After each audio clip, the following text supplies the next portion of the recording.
Hello everyone, अमृत ज्ञान में आपका हार्दिक स्वागत है।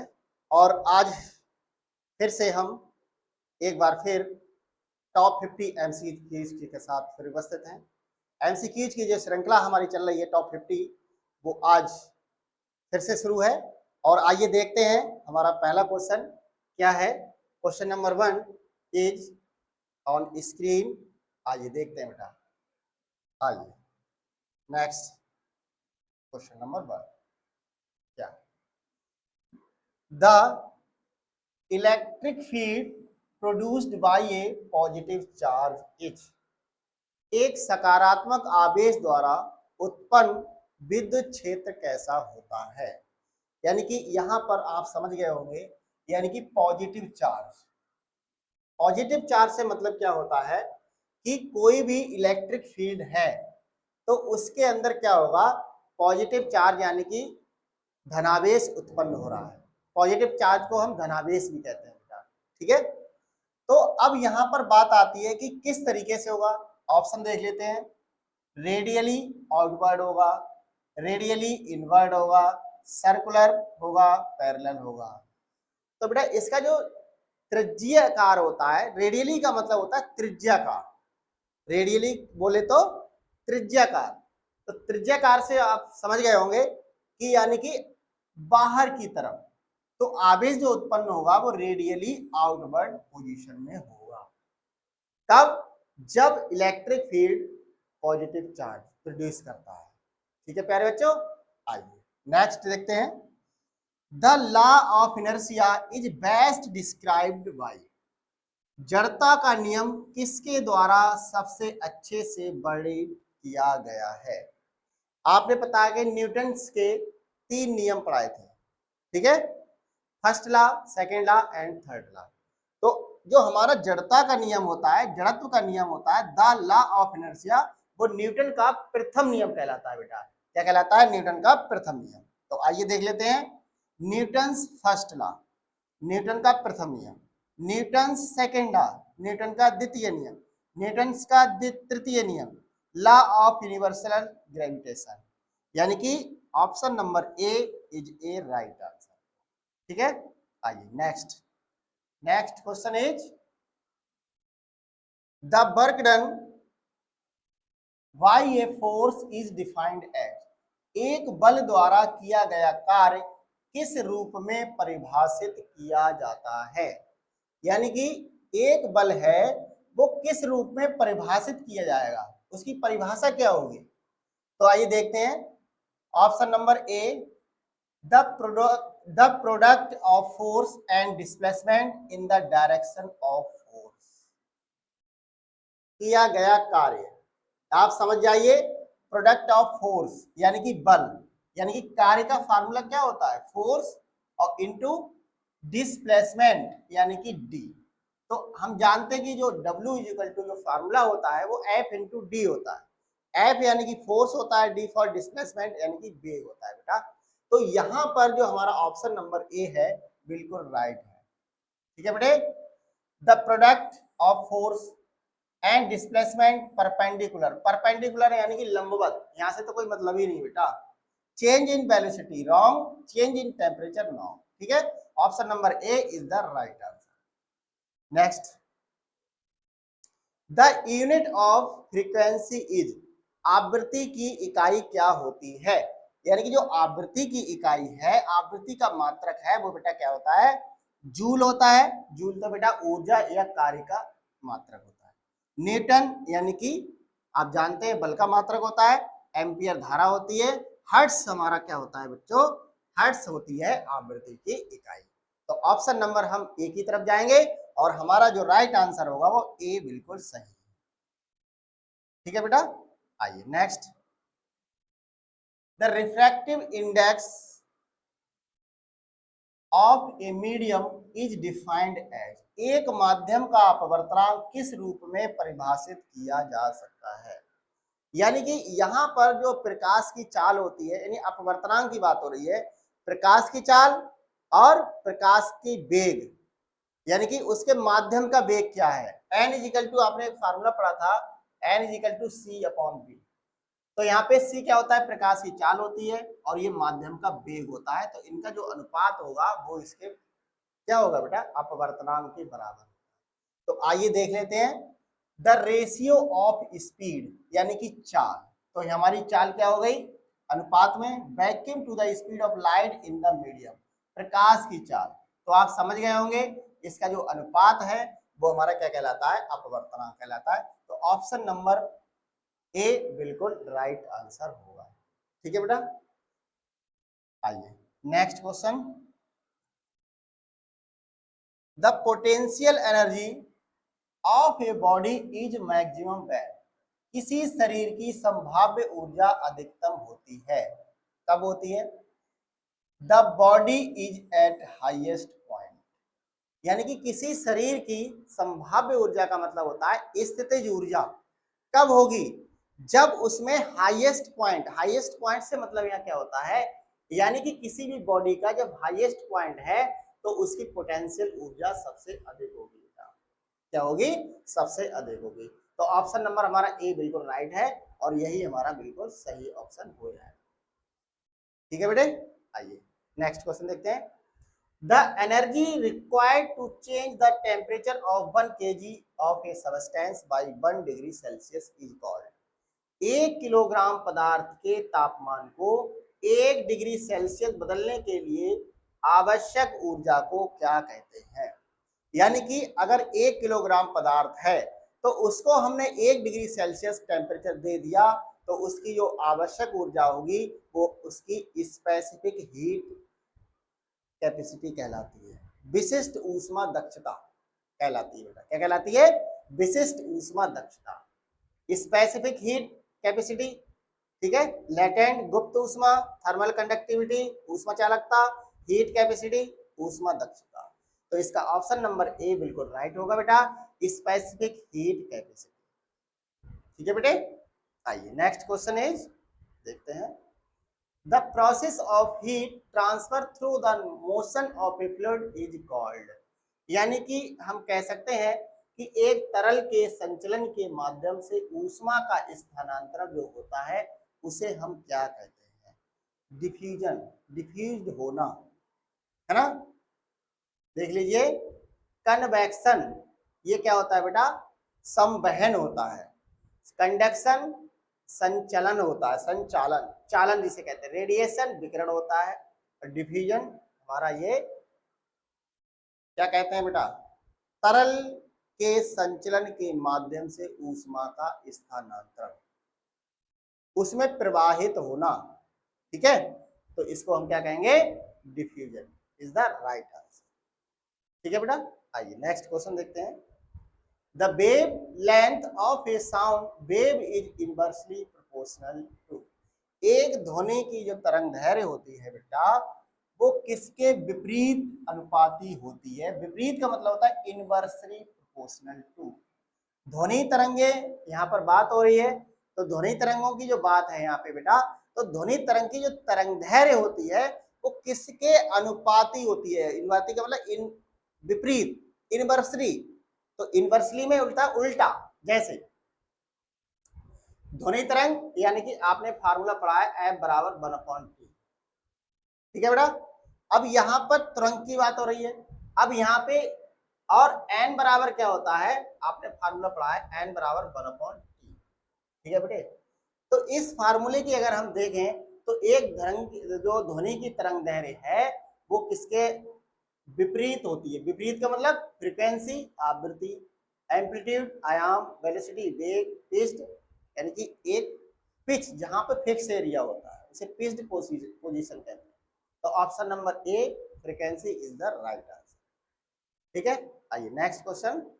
एक वस्तु की कुल उसकी ऊर्जा क्या होती है, यहां पर देख लीजिए बेटा, इससे क्या मतलब है, The total energy of an object is the sum of its, एक वस्तु की कुल ऊर्जा उसकी क्या होती है। एक बेटा कोई भी अगर वस्तु है तो एक तो उसकी स्थितिज ऊर्जा होगी, उसकी स्थिति के कारण होगी, और उस पर कोई भी फोर्स लगा दिया जाए तो जो क्या, तो उसकी जो मोशन होती है, मोशन, गति, तो उसकी क्या होगी, गति के कारण गतिज ऊर्जा उत्पन्न हो जाएगी। यानी काइनेटिक एनर्जी, यानी कि काइनेटिक एनर्जी या पोटेंशियल एनर्जी, यानी किसी वस्तु की जो टोटल ऊर्जा होती है वो kinetic energy and potential energy. ठीक है प्यारे बच्चों, आइए ऑप्शन देख लेते हैं। Gravitational energy and thermal energy, potential energy and mechanical energy, kinetic energy and thermal energy, kinetic energy and potential energy. बिल्कुल, पोटेंशियल एनर्जी स्थितिज ऊर्जा। ठीक है बेटा, तो हमारा ऑप्शन नंबर ए बिल्कुल right answer. Next, the phenomenon of total internal reflection occurs when, है ना बेटा, यानी कि पूर्ण आंतरिक परावर्तन की घटना कब होती है? कब होती है? Option number A, light travels from a denser medium to rare medium, सघन से विरल माध्यम में जब कोई भी वेव जाती है तो पूर्ण आंतरिक परावर्तन की घटना हमें देखने को मिलती है। तो इसका बेटा ऑप्शन नंबर ए ही बिल्कुल राइट होगा और यही हमारा आंसर मैच कर रहा है। ठीक है, आइए नेक्स्ट, आइए next. Next question is 12, the angle of incident wave, ठीक है, equal to the angle of reflection. आपतित किरण परावर्तित किरण के बराबर होती है, यानी आपतन कोण और परावर्तन कोण दोनों ही बराबर होते हैं, I is equal to R। ये ऑप्शन होता है। परावर्तन कोण हमेशा क्या होगा? आपतन कोण के बराबर होता है, जिसे हम रिफ्लेक्शन कहते हैं, रिफ्लेक्शन ऑफ एंगल। ठीक है, या एंगल ऑफ रिफ्लेक्शन। तो ऑप्शन नंबर देख लेते हैं, reflection, refraction, diffraction, dispersion. Option number A is the right answer, reflection. ठीक है बेटा, आइए next question is, the unit of frequency is, आवृत्ति का मात्रक या यूनिट क्या होती है? The unit of frequency, what शक्ति होता है, जूल ऊर्जा होती है, न्यूटन बल होता है, हर्ट्ज क्या होता है बेटा? आवृत्ति होता है। Option number A is the right answer. Next, the total mechanical energy, यांत्रिक ऊर्जा of an object is the sum of its, किसी वस्तु की कुल यांत्रिक ऊर्जा उसकी काइनेटिक एनर्जी और स्थितिज ऊर्जा के बराबर होती है। गतिज ऊर्जा और स्थितिज ऊर्जा का योग क्या होता है बेटा? मैकेनिकल एनर्जी कहलाती है, जिसे हम गतिज ऊर्जा और स्थितिज ऊर्जा कहते हैं, है ना बेटा। हमने आपको बताया भी था, जो मैकेनिकल एनर्जी होती है वो काइनेटिक एनर्जी और प्लस पोटेंशियल एनर्जी को आप जोड़ दीजिए तो हमारी मैकेनिकल एनर्जी कहलाएगी। आइए ऑप्शन देख लेते हैं। Potential energy, chemical energy, chemical नहीं होता है बेटा, क्या होगा? Potential, kinetic. ग्रेविटेशनल की तो बात ही नहीं है यहाँ। काइनेटिक, थर्मल एनर्जी कहाँ से होगी? तो ऑप्शन नंबर बचा क्या? Option number A is the right answer, kinetic energy and potential energy is the right answer. ठीक है बेटा, आइए option number A is the right answer. Next question, the value of acceleration due to gravity at the earth surface at approximate, पृथ्वी की सतह पर गुरुत्वाकर्षण का जो त्वरण होता है, गुरुत्वीय त्वरण स्मॉल जी की वैल्यू क्या होती है बेटा? ये आपने मान पढ़ा होगा, यानी कि इस तरीके से आइए देखते हैं। स्मॉल जी का मान क्या होता है? 9.8 मीटर प्रति सेकेंड स्क्वायर। यही हमारा बेटा बिल्कुल ऑप्शन बिल्कुल सही है और यही हमारा ऑप्शन सही होता है। ठीक है प्यारे बच्चों, आइए नेक्स्ट देखते हैं ऑप्शन की तरफ, अगले क्या है। आइए, तो इसका ऑप्शन क्या होना चाहिए? ऑप्शन नंबर 12 मीटर प्रति सेकेंड स्क्वायर, 8.9, 10 नहीं। Option number A is the right answer. Option number ए बिल्कुल सही है बेटा। यहाँ पे हम ऑप्शन नंबर ए की तरफ जाएंगे, 9.8 मीटर प्रति सेकेंड स्क्वायर या 9.8 मीटर पर सेंटीमीटर स्क्वायर। ठीक है, आइए नेक्स्ट, सॉरी सेंटीमीटर नहीं, सेकेंड स्क्वायर। ठीक है बेटा, ये सेकेंड स्क्वायर है। आइए next question, the wavelength of light is, the wavelength of light is, next,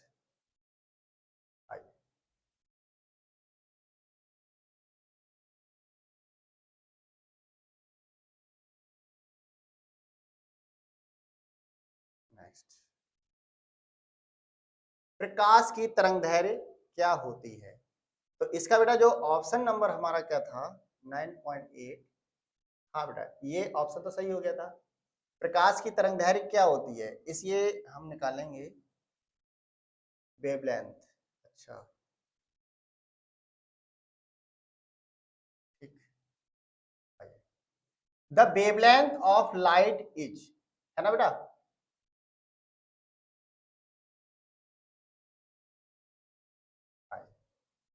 the wavelength of light is, प्रकाश की तरंगदैर्घ्य क्या होती है? प्रकाश की तरंगदैर्घ्य क्या होती है मेरे प्यारे बच्चों, कि the distance between two successive crest और रफ्स, है ना बेटा। तो यहां से क्या है, फ्रीक्वेंसी ऑफ लाइट, प्रकाश की आवृत्ति, speed of light in the medium, माध्यम में प्रकाश की चाल, energy of the light wave, यानी कि प्रकाश की तरंग ऊर्जा। इसका ऑप्शन नंबर बेटा ए ही सही है, the distance between two successive crest और रफ्स। ठीक है बेटा, ऑप्शन नंबर ए की तरफ जाएंगे, यही हमारा आंसर बिल्कुल सही है। आइए नेक्स्ट क्वेश्चन देखते हैं, the law of conservation of, the law of conservation of energy states that, है ना बेटा, यानी कि क्या होना चाहिए इस तरीके से। आइए देखते हैं, ऊर्जा का संरक्षण का सिद्धांत क्या होता है? ऊर्जा का संरक्षण का सिद्धांत, the law of conservation of energy states that, ऊर्जा का जो संरक्षण का सिद्धांत होता है मेरे प्यारे बच्चों, उसे क्या कहते हैं? ऊर्जा का संरक्षण का सिद्धांत आपने पढ़ा था, उसमें क्या होता है, ऊर्जा को ना तो आप उत्पन्न कर सकते हैं ना ही नष्ट कर सकते हैं, लेकिन इसे एक रूप से दूसरे रूप में परिवर्तित कर सकते हैं। ठीक है, आइए नेक्स्ट देखते हैं, एक चालक का प्रतिरोध, यानी कि हाँ इसका आंसर क्या होगा, होना चाहिए एनर्जी कैन नाइदर, ना तो उत्पन्न होगा और नॉर डिस्ट्रॉयड, ना ही नष्ट होगा, सिर्फ इसे क्या करते हैं एक दूसरे रूप में परिवर्तित कर सकते हैं। क्या कर सकते हैं, इसे एक रूप से दूसरे रूप में परिवर्तित कर सकते हैं। ठीक है, तो इसका option number A is the right answer. ठीक है बेटे, आइए नेक्स्ट क्वेश्चन। नेक्स्ट क्वेश्चन है, the resistance of conductor is independent of, एक चालक का प्रतिरोध किससे स्वतंत्र होता है? यानी एक चालक का प्रतिरोध है तो किससे स्वतंत्र होगा? लेंथ ऑफ द कंडक्टर, यानी कि उसकी लंबाई, ये तो बेटा सही है आंसर, है ना। यहाँ पर प्रतिरोध किससे स्वतंत्र होता है, यानी अलग होता है। क्रॉस सेक्शनल एरिया, बिल्कुल सही है। चालक का प्रतिरोध R बराबर रो L अपॉन ए, ये फार्मूला आप रट लीजिए, ध्यान से पढ़ लीजिए, बिल्कुल दिमाग में बिठा लीजिए। तो यहाँ पर लेंथ लंबाई हो गई, ठीक है बेटा, स्वतंत्र का मतलब फ्री होता है, अलग होता है। क्रॉस सेक्शनल एरिया ए हो गया, ठीक है बेटा। मटेरियल ऑफ द कंडक्टर और टेम्परेचर, तो इसका जो किससे स्वतंत्र होगा, अलग क्या है, डी ऑप्शन बिल्कुल राइट आंसर है बेटा, डी ऑप्शन क्या होगा, बिल्कुल राइट आंसर। ठीक है बेटा, आइए नेक्स्ट क्वेश्चन देखते हैं।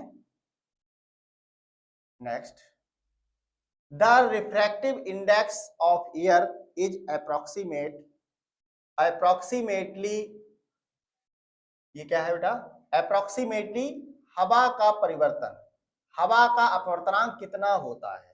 ठीक है बेटा, क्या होता है वो आप देख लीजिए। नेक्स्ट क्या होना चाहिए, आइए देख लेते हैं।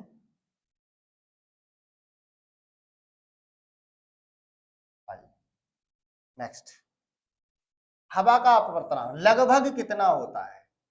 1.0, बिल्कुल यही बेटा हमारा आंसर होगा। ये क्या होता है, पानी का अपवर्तनांक होता है 1.5 और 2, रॉन्ग।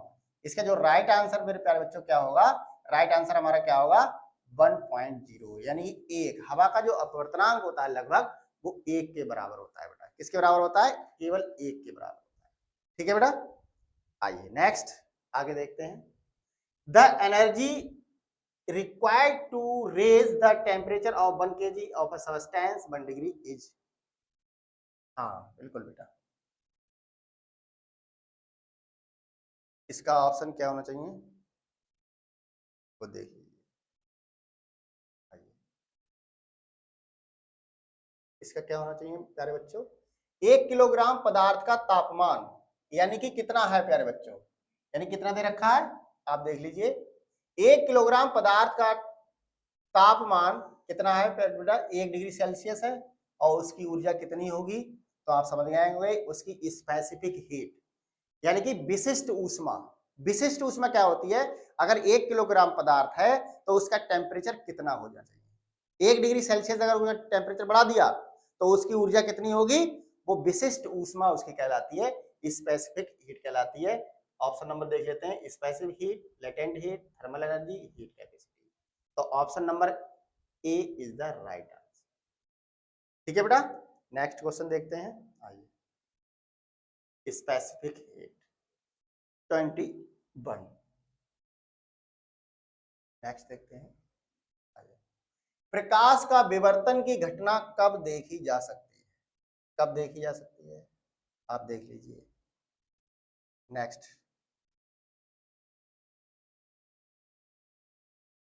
देखिए, प्रकाश का विवर्तन की घटना कब देखी जाती है, तो यहां से मतलब क्या है, phenomenon of diffraction of light is observed when light passes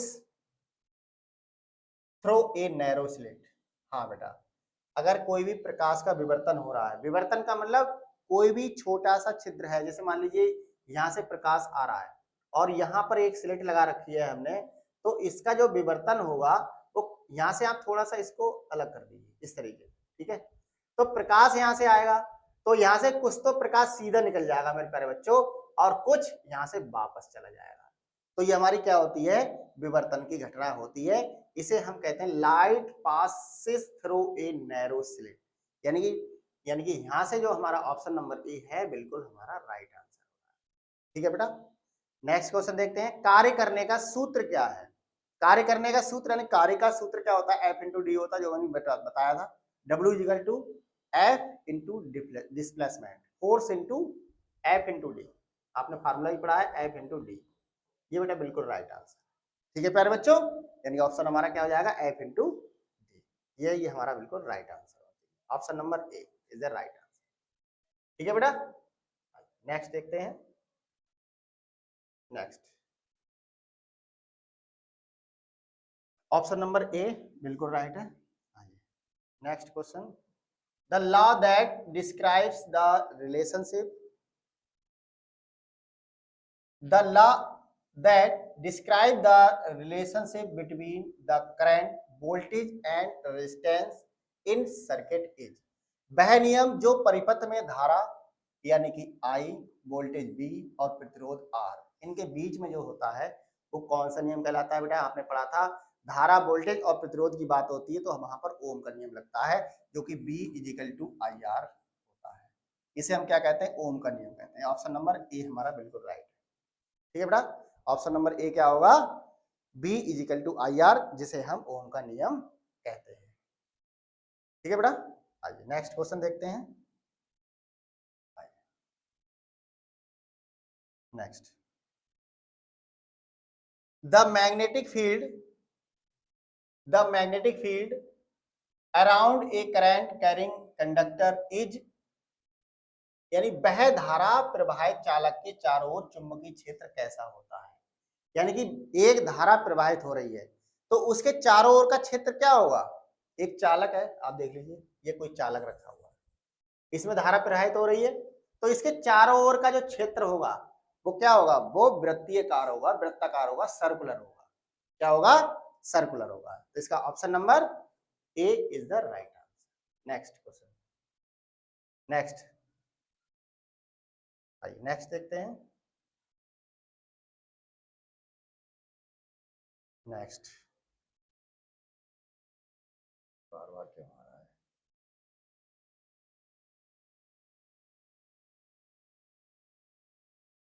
आइए नेक्स्ट क्वेश्चन, बल की SI unit unit of force, बल की ऐसा इकाई क्या होती है आप जानते हैं, एम्पियर धारा होता है, शक्ति, जूल क्या होता है ऊर्जा होती है, कार्य होता है, और न्यूटन यानी कि बल। बल का ऐसा ही मात्रक क्या होगा बेटा, बल की ऐसा इकाई क्या है न्यूटन होती है। ठीक है, आइए नेक्स्ट क्वेश्चन देखते हैं।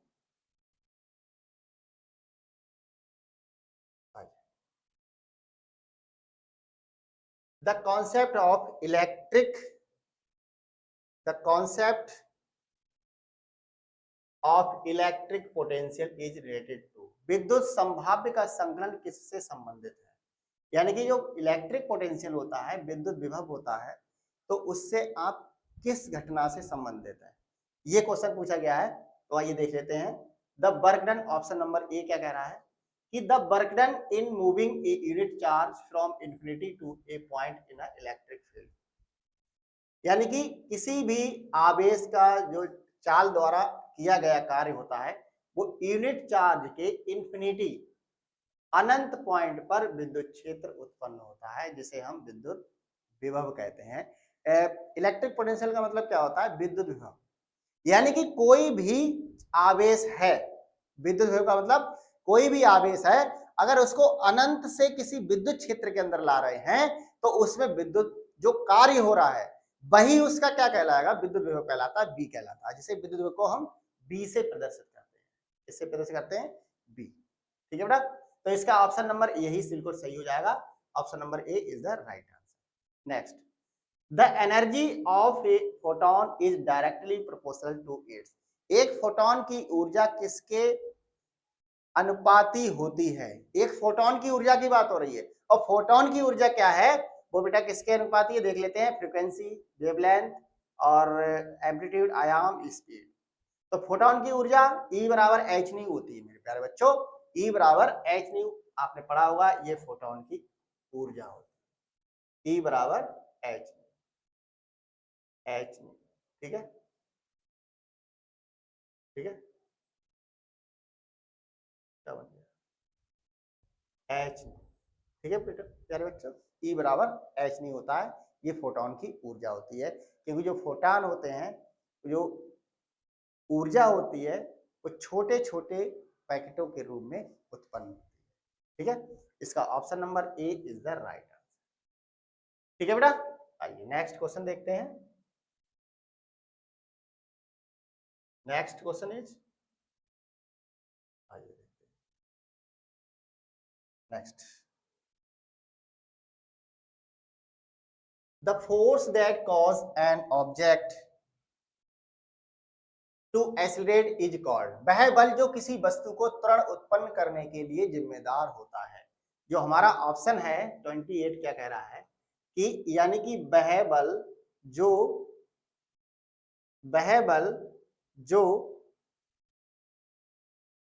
किसी वस्तु, यानी कि किसी वस्तु की यहां बात हो रही है, किसकी बात हो रही है बेटा, किसी वस्तु की बात, तो किसी वस्तु को त्वरण उत्पन्न करने के लिए जिम्मेदार है। जिम्मेदार से मतलब यहां क्या होता है कि कोई भी बल है, ठीक है, उसमें उत्पन्न होगा, तो यानी कि आप जानते हैं F इक्वल टू ma होता है।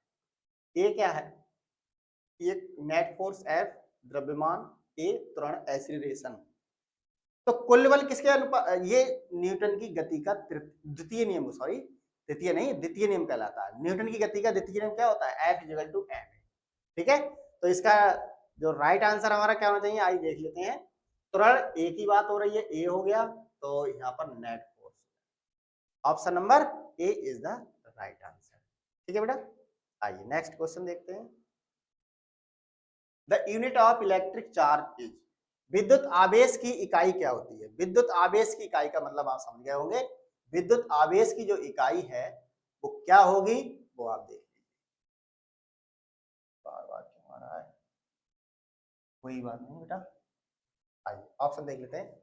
यूनिट ऑफ इलेक्ट्रिक चार्जेस, विद्युत आवेश, अभी हमने आपको बताया था विद्युत आवेश क्या होता है, विद्युत आवेश को Q से प्रदर्शित करते हैं, यानी कि कूलाम, विद्युत आवेश का मात्रक होता है कूलाम। इसका राइट आंसर क्या हो जाएगा, ए बिल्कुल सही है, यानी option number A is the right answer. ठीक है बेटा, आइए नेक्स्ट देखते हैं। The potential energy of an object in a gravitational field is at zero.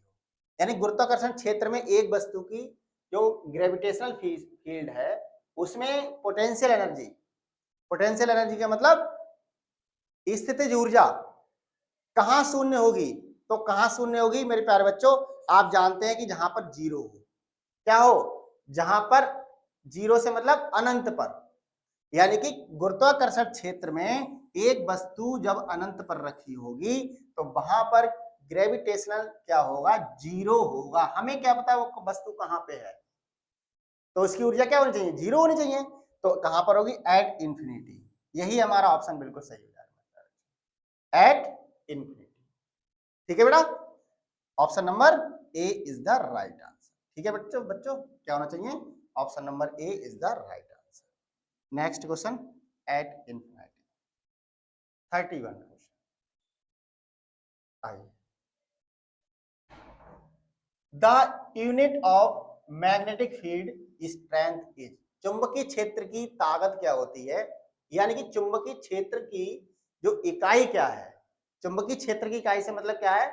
यानी कि ताकत का मतलब होता है स्ट्रेंथ, है ना? तो एम्पियर पर मीटर, बिल्कुल। यानी कि मैग्नेटिक फील्ड, चुंबकीय क्षेत्र का मतलब होता है, यानी कि मैग्नेटिक फील्ड, चुंबकीय क्षेत्र बोले तो एम्पियर पर मीटर।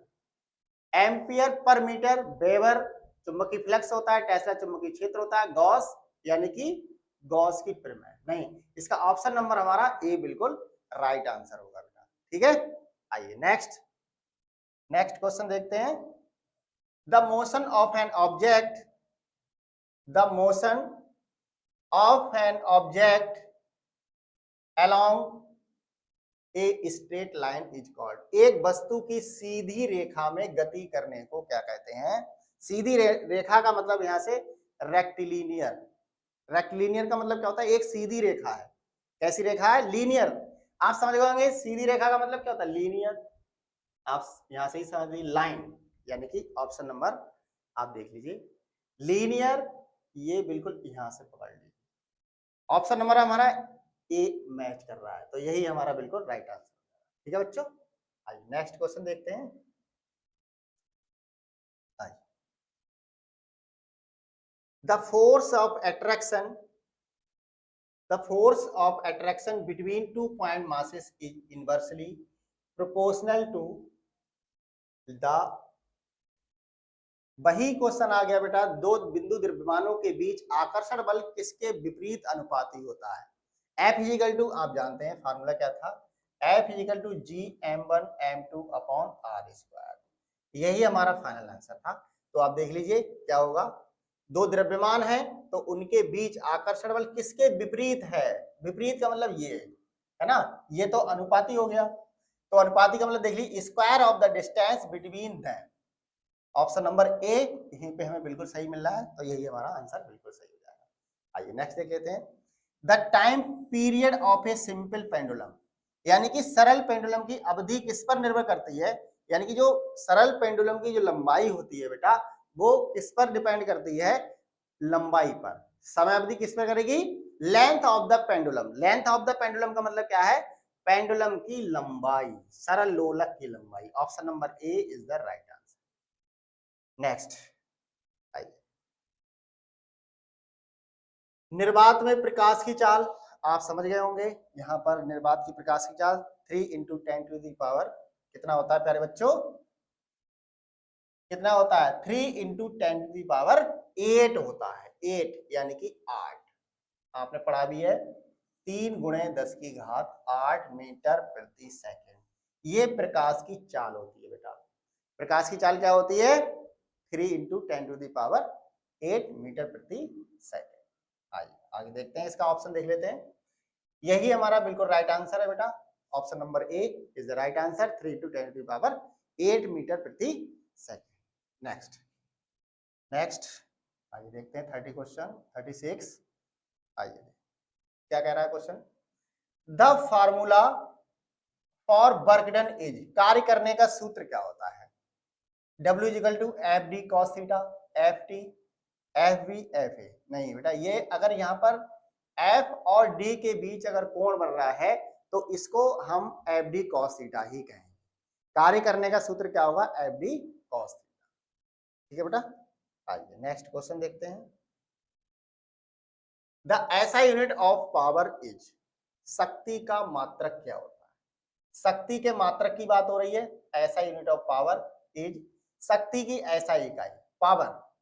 तो यहाँ पर वॉट शक्ति हो गया, जूल ऊर्जा हो गई, न्यूटन बल हो गया, एम्पियर धारा हो गई। Option number A is the right answer.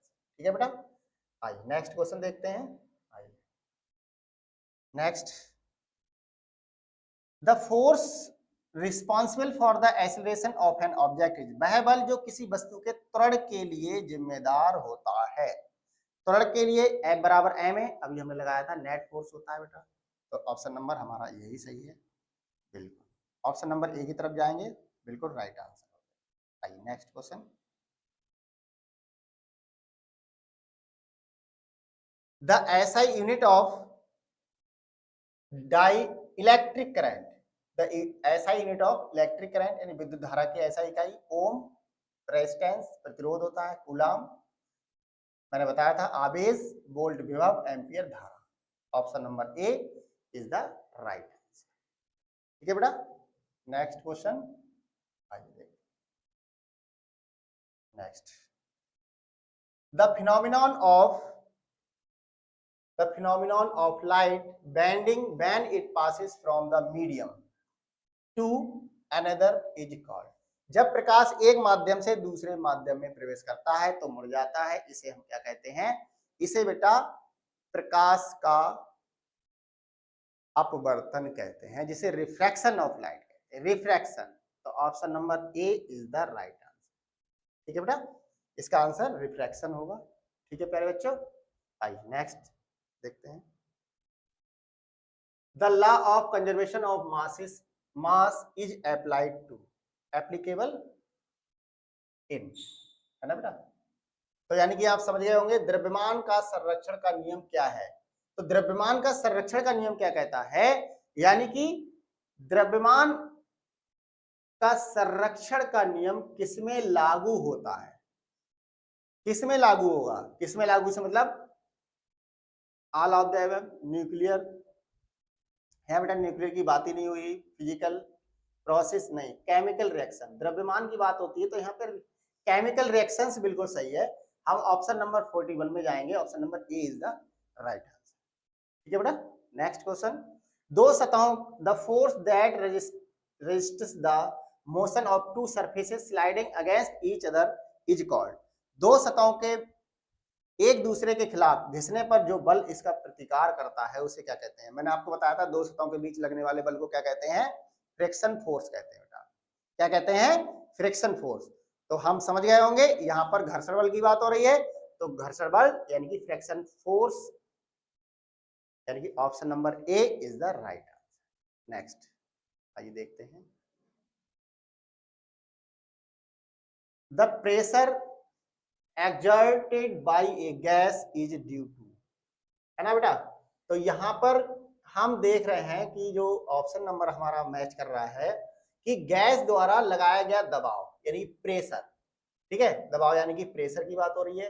तो प्रेशर में क्या होता है, जो गैस के अणु होते हैं, गैस द्वारा लगाया गया दाब, वाष्प दाब, है ना, गैस द्वारा लगाया गया दाब को हम वाष्प दाब कहते हैं।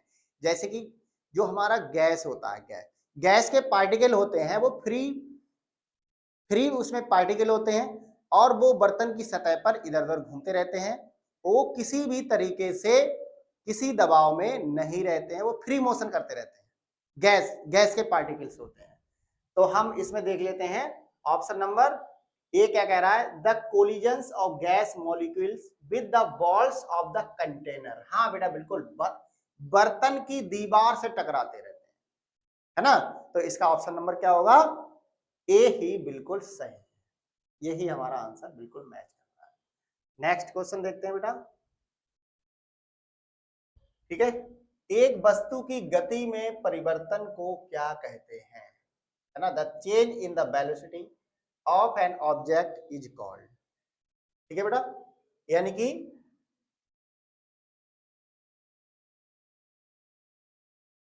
एक वस्तु की गति में परिवर्तन को क्या कहते हैं? अगर परिवर्तन हो रहा है तो यहाँ पर कोई वस्तु है, अगर उसकी गति में परिवर्तन होता है तो उसके त्वरण पर डिपेंड करता है। एक्सीलरेट करना, ठीक है। फोर्स यानी कि बल, डिस्टेंस दूरी, स्पीड चाल, acceleration is the right answer. यही हमारा ऑप्शन बिल्कुल सही है। आइए नेक्स्ट क्वेश्चन की तरफ चलते हैं। The electric potential energy of A charge is measured in. Measured in का मतलब क्या होता है प्यारे बच्चों?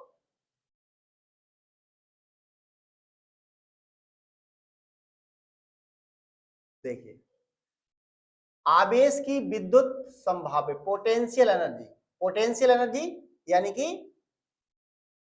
विद्युत पोटेंशियल एनर्जी यानी कि संभाव्य ऊर्जा, स्थितिज ऊर्जा उसकी स्थिति के कारण होगी। तो किसमें नापी जाएगी? आवेश की। तो इसका जो मात्रक होगा वो जूल के बराबर होगा। क्यों? क्योंकि आवेश है, स्थितिज ऊर्जा है, और ऊर्जा का मात्रक क्या होता है? जूल होता है मेरे प्यारे बच्चों। ऊर्जा चाहे कोई सी भी हो, सबका मात्रक एक ही होता है, जूल। ठीक है, option number A is the right answer. आइए नेक्स्ट क्वेश्चन देखते हैं। The unit of pressure is. दाब का मात्रक क्या होता है? दाब का मात्रक वॉट किसका मात्रक है? शक्ति का, जूल ऊर्जा का, न्यूटन बल का, पास्कल दाब का मात्रक होता है। ठीक है बेटा। नेक्स्ट, आइए नेक्स्ट क्वेश्चन देखते हैं। आइए next question. A body moves with uniform circular motion, the direction of its velocity is. एक शरीर समान वृत्ताकार गति करता है तो उसकी गति कैसी होगी बेटा? ये हमने आपको बताया था, टेंजेंशियल, है ना, टेंजेंशियल टू द पाथ। यानी कि जो उसका टेंजेंट होता है, जो उसका पाथ होता है, रास्ता होती है, यानी पाथ का मतलब रास्ता, गति, यानी कि हम किसी भी, हमारा जो बॉडी है, अगर हम वृत्ताकार गति करते हैं इस तरीके से, तो उसकी गति क्या होगी? टेंजेंशियल ऑफ द पाथ के बराबर होगी। तो ऑप्शन नंबर ए हमारा बिल्कुल राइट। नेक्स्ट देखते हैं क्या है। एक वस्तु का द्रव्यमान केंद्र क्या होता है? द्रव्यमान केंद्र से मतलब the centre of mass and object is. एक वस्तु का द्रव्यमान केंद्र क्या होता है? ऑप्शन नंबर देखते हैं। The average position of all the passes mass in the object. जैसे देख लीजिए, the average position of all the mass in the object, the position where the object has maximum velocity, the point where the force acts, the center of the object's surface।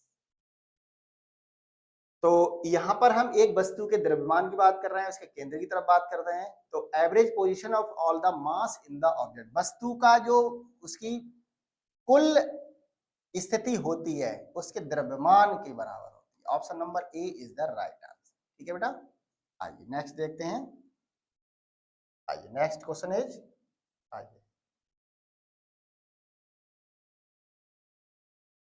आइए next question देखते हैं। The power of a lens is defined as, यानी कि the power of a lens is defined as, एक lens की शक्ति को कैसे प्रभावित करेंगे? लेंस की शक्ति क्या होती है? P बराबर 1/f। ये बेटा फार्मूला होता है लेंस की शक्ति का। ठीक है, तो अब आप समझ जाइए, the reciprocal of the length, यानी कि रेसिप्रोकल का मतलब होता है उल्टा। P बराबर 1/f होता है, ये लेंस की शक्ति का फार्मूला है, पावर ऑफ लेंस का।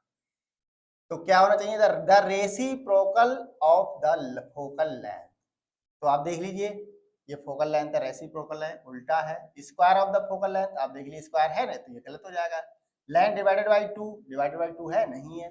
Inverse of the refractive index नहीं। तो option number A is the right answer. ठीक है बेटा। The current in a conductor is directly proportional to the, एक चालक में धारा किसके सीधे अनुपाती होती है? एक चालक है, उसमें धारा बह रही है, तो किसके अनुपाती होगी? Voltage applied across the conductor,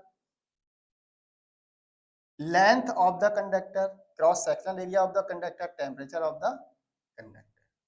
एक चालक में धारा किसके सीधे अनुपाती होती है? Voltage applied cross the conductor. ठीक है बेटा, यही हमारा बिल्कुल आंसर सही है। ठीक है प्यारे बच्चों, आइए आज के टॉप 50 में यहीं तक, आगे नेक्स्ट टॉप 50 एमसीक्यूज के साथ फिर व्यवस्थित होंगे। तब तक के लिए स्वस्थ रहिए, मस्त रहिए और पढ़ाई करते रहिए। जय हिंद।